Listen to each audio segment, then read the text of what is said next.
ಕಥಾವೈಭವ ನಿಮ್ಮೊಂದಿಗೆ ಆಶ್ರೀ. ಕಥೆಯ ಹೆಸರು ಪರಮಾತ್ಮನ ಪ್ರಿಯರು. ಬಹಳ ಹಿಂದೆ ಜಪಾನಿನಲ್ಲಿ ನಡೆದದ್ದೆಂದು ಹೇಳಲಾಗುವ ಘಟನೆ. ಒಮ್ಮೆ ಅಲ್ಲಿ ಶಾಂತಿ ಪರ್ವ ನಡೆಯುತ್ತಿತ್ತು. ಅಂದರೆ ಯುದ್ಧಗಳು ನಡೆಯುತ್ತಿರಲಿಲ್ಲ. ಜನರೆಲ್ಲ ತಮ್ಮ ತಮ್ಮ ವ್ಯಾಪಾರ ವ್ಯವಸಾಯಗಳನ್ನು ನಡೆಸಿಕೊಂಡು ಹೋಗುತ್ತಿದ್ದರು. ಎಲ್ಲೆಡೆಯೂ ಶಾಂತಿ, ಎಲ್ಲರಿಗೂ ಸುಭಿಕ್ಷ ಕಾಲ.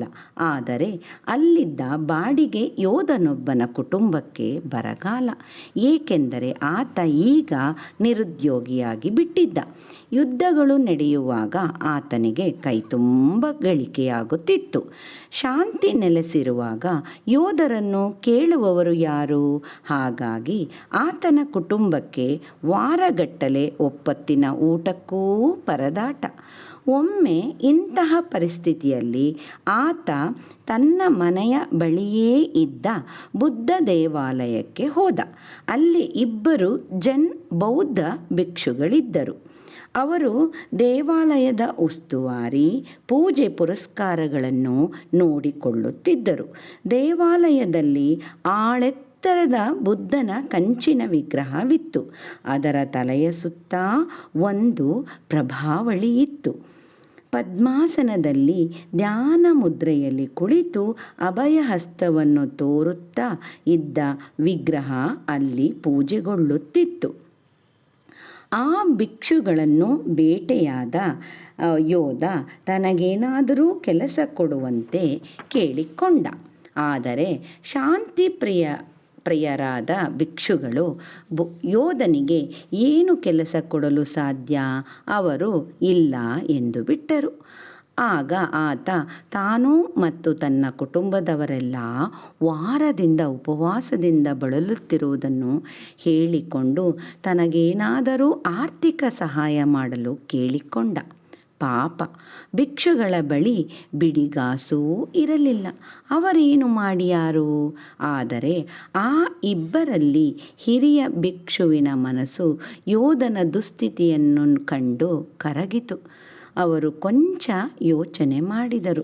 ಏನನಿಸಿತೋ ಏನೋ, ನೇರವಾಗಿ ಬುದ್ಧನ ವಿಗ್ರಹದ ಬಳಿ ಹೋದರು. ವಿಗ್ರಹದ ತಲೆಯ ಸುತ್ತ ಇದ್ದ ಪ್ರಭಾವಳಿಯನ್ನು ಬಿಚ್ಚಿ ಯೋಧನಿಗೆ ಕೊಟ್ಟು, ಇದನ್ನು ಮಾರಿಯೋ ಅಡವಿಟ್ಟೋ ಒಂದಷ್ಟು ಹಣ ಗಳಿಸಿ ನಿನ್ನ ಕಷ್ಟ ಪರಿಹರಿಸಿಕೋ ಎಂದು ಯೋಧನನ್ನು ಕಳಿಸಿಕೊಟ್ಟರು. ಯೋಧ ಅವರಿಗೆ ವಂದನೆಗಳನ್ನು ಸಲ್ಲಿಸಿ ಹೊರಟು ಹೋದ. ಆದರೆ ಅಲ್ಲಿದ್ದ ಮತ್ತೊಬ್ಬ ಯುವ ಭಿಕ್ಷು ಸಿಟ್ಟಿನಿಂದ ಬುಸುಗುಟ್ಟುತ್ತಾ, ನೀವು ಎಂತಹ ಘೋರ ಅಪರಾಧವನ್ನು ಮಾಡಿಬಿಟ್ಟಿರಿ! ಬುದ್ಧ ಭಗವಾನರ ಪ್ರಭಾವಳಿಯನ್ನೇ ತೆಗೆದು ಕೊಟ್ಟು ಬಿಟ್ಟಿರಲ್ಲ. ಯಾರನ್ನೂ ಕೇಳದೆ ಹೀಗೆ ಮಾಡಬಹುದೇ? ನೀವು ಎಂತಹ ಅಪರಾಧ ಮಾಡಿಬಿಟ್ಟಿರಿ ಎಂದು ಹಿರಿಯ ಭಿಕ್ಷುವನ್ನು ಪ್ರಶ್ನಿಸಿದರು, ಕೂಗಾಡಿದರು. ಆದರೆ ಹಿರಿಯ ಭಿಕ್ಷು ಸಮಾಧಾನದಿಂದಲೇ, ಪ್ರಭಾವಳಿಯನ್ನು ತೆಗೆದುದರಿಂದ ಬುದ್ಧನ ವಿಗ್ರಹದ ಕಾಂತಿ ಕಡಿಮೆಯಾಗಿದೆಯೇ? ಅಥವಾ ಬುದ್ಧನ ಮುಖದ ಮೇಲೆ ಅಸಮಾಧಾನ ಕಂಡುಬರುತ್ತಿದೆಯೇ ಎಂದು ಕೇಳಿದರು. ಕಿರಿಯ ಭಿಕ್ಷು ಇಲ್ಲ ಎಂದು ತಲೆ ಅಲ್ಲಾಡಿಸಿದರು. ಹಿರಿಯ ಭಿಕ್ಷು ಮತ್ತೆ, ಹಾಗಿದ್ದರೆ ನೀವ್ಯಾಕೆ ಚಿಂತಿಸುತ್ತೀರಿ? ಬಾಡಿಗೆ ಯೋಧನ ಉಪವಾಸದ ದುಸ್ಥಿತಿ ಸದ್ಯಕ್ಕೆ ಪರಿಹಾರವಾಗಲಿ. ಮುಂದೆ ಏನಾದರೂ ಮಾಡಿದರಾಯಿತು. ಆತನ ದುಸ್ಥಿತಿಯನ್ನು ಪರಿಹರಿಸಲು ನಾನು ಕೇವಲ ಪ್ರಭಾವಳಿಯನ್ನು ತೆಗೆದುಕೊಟ್ಟೆ. ಬುದ್ಧ ಭಗವಾನರು ಜೀವಂತವಾಗಿ ಈಗ ಇಲ್ಲಿ ಇದ್ದಿದ್ದರೆ ಅವರು ತಮ್ಮ ಇಡೀ ದೇಹವನ್ನು ಕೊಟ್ಟು ಬಿಡುತ್ತಿದ್ದರು. ಇದರಲ್ಲಿ ಸಂದೇಹವೇ ಇಲ್ಲ ಎಂದರು. ದೇವರಲ್ಲಿ ಭಕ್ತಿ ಖಂಡಿತವಾಗಿಯೂ ಇರಬೇಕು. ಆದರೆ ಅದು ಕೇವಲ ನಿರ್ಜೀವ ವಿಗ್ರಹಗಳನ್ನು ಅಲಂಕರಿಸುವುದರಲ್ಲಿ ಅಲ್ಲ. ಜೀವಂತ ಇರುವ ಪ್ರಾಣಿಗಳಿಗೆ, ಮನುಷ್ಯರಿಗೆ, ದೀನದಲಿತರಿಗೆ ಉಪಕಾರ ಮಾಡುವುದರಲ್ಲಿ ಇರಬೇಕು ಅಲ್ಲವೇ? ಸಕಲ ಜೀವಾತ್ಮರಿಗೆ ಲೇಸನ್ನೇ ಬಯಸುವವರನ್ನು ಕಂಡರಿಗೆ ಭಗವಂತನಿಗೂ ಬಹಳ ಪ್ರೀತಿ ಅಲ್ಲವೇ? ಕತೆ ಸೂಕ್ತವಾಗಿದೆ ಅಲ್ಲವಾ?